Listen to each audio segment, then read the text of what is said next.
به نام خدای ایران زمین و با سلام و درود فراوان بر همه کرمستجیان ایرانیان نیکونهاد، اونهایی که همیشه همواره هر کجا هستند یک گوشه ای از دلشون تعلق دارد به سرزمینشان، به زادگاهشان، به میهنشان و هرگز تحت هیچ شرایطی اون سرزمین را از یاد نخواهند برد و همواره سعی خواهند کرد، خواهند کوشید که سرزمین آبا اجدادیشون را آباد و آبادتر از همیشه باشد و فرزندان اون سرزمین شاد و سلامت و سرحال باشند.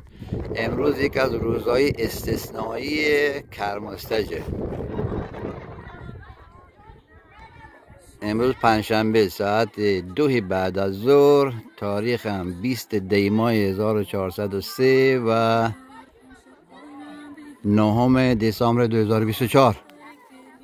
من امروز اومدم در جمع دختران فوتبالیست کرمستج از همه رده ها، نونهالان و نوجوانان و جوانان امروز دور هم جمع شدن. امروز یه پارتی دارن، اومدن کنار هم خوش بگذرونن، شاد بگذرونن و یه روز به یاد ماندنی برای خودشون رقم بزنن. و منم البته این عزیزان مرا هم دعوت کردن در جمعشان باشم.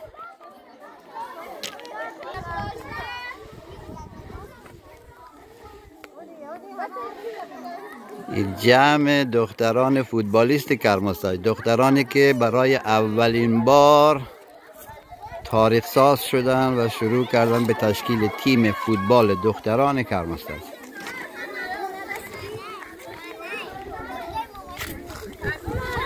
نصرالله چی تا در آوردن؟ کافین؟ گوشی نشونی بیا. الحمدلله.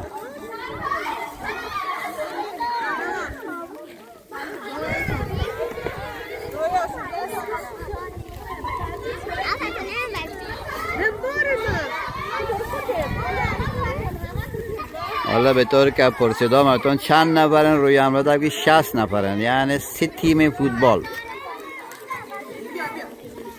خدا حفظش بکن. دختران ورزشکار، خوش‌ذهن، روشنفکر و آینده ساز کرمستج.